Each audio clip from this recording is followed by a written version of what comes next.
Hello everybody and welcome to this tutorial on yet another opportunity to come and work for the EU institutions. We have published a competition to select experts in the fields of data management and data knowledge.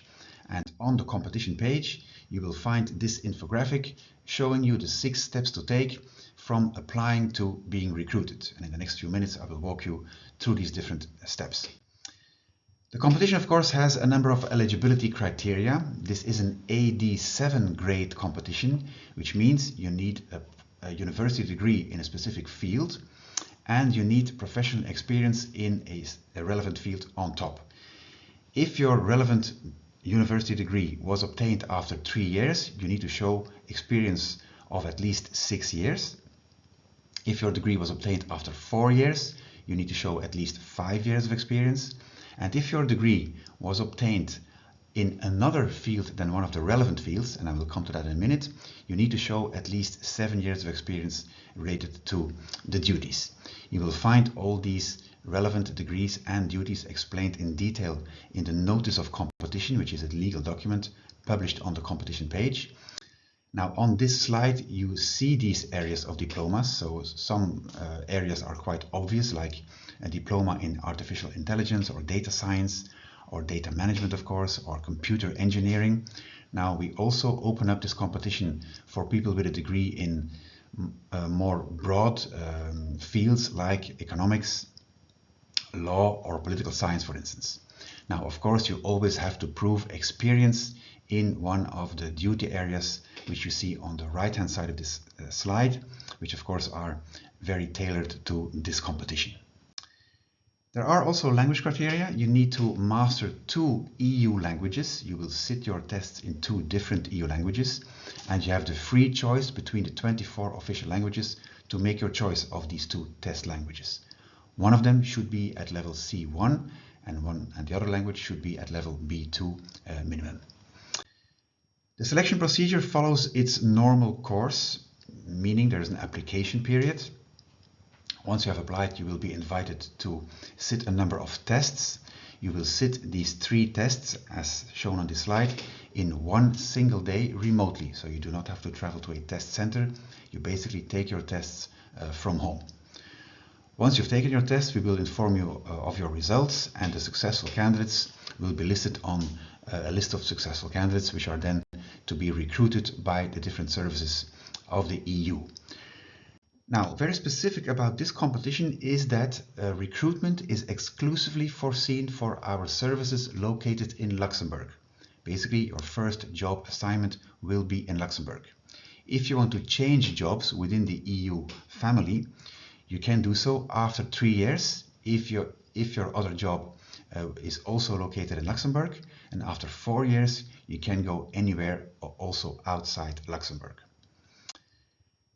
In detail, the application runs through the single candidate portal, so you have to create an account there. You can apply, of course, via our website.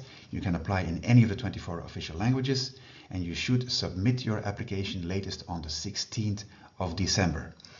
By 20 March, you need to upload the supporting documents for this competition.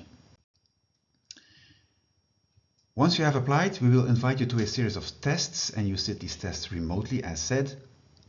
First of all, we test your reasoning skills. We test your verbal, numerical and abstract reasoning skills in your language 1 of your choice, right? You see the number of questions, the duration and the scoring mentioned here. The verbal reasoning test has a pass score of 10 out of 20. And then there is a combined pass score of 10 out of 20 for both numerical and abstract reasoning combined. You just need to reach the pass score for this test. So as long as you reach 10 out of 20, you are still in the running for a place on the list of successful candidates. No matter which your result is, as long as it is at least 10 out of 20. On our website you'll find sample tests. Please go have a look at these sample tests to get familiar with the type of questions for these reasoning skills. It'll give you an idea on the level of difficulty of these questions. Also note that you sit these tests under time pressure, so work on your speed, practice this a lot, because then you will get better at solving these questions within the time frame given.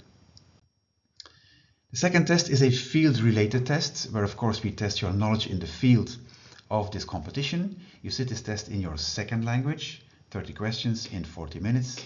This time your score will be ranked. So not only you need to reach at least 15 out of 30, but you should try and score as highly as possible to secure a place on the list of successful candidates. There is then a third test, which is a written test. It is a written test on EU matters, so through which we assess your written communication skills. Okay, you will receive documentation related to this topic a couple of weeks prior to the testing date to prepare you for this test.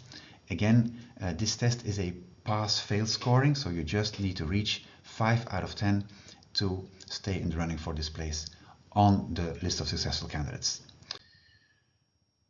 If you are a successful candidate, as said, you are placed on this list and you are then recruitable. We're looking for a total of 238 people, so quite a high number. So try and be one of them. Once you're on this list, you will be able to apply for open vacancies, or you can be contacted directly by a recruiting body to offer you a job. If you want to stay in touch with us, please follow EU Careers on one of our social media channels, where we update you regularly on upcoming opportunities. For now, I wish you all the best of luck for this competition. Come and join us and come and work for the EU institutions. Bye-bye.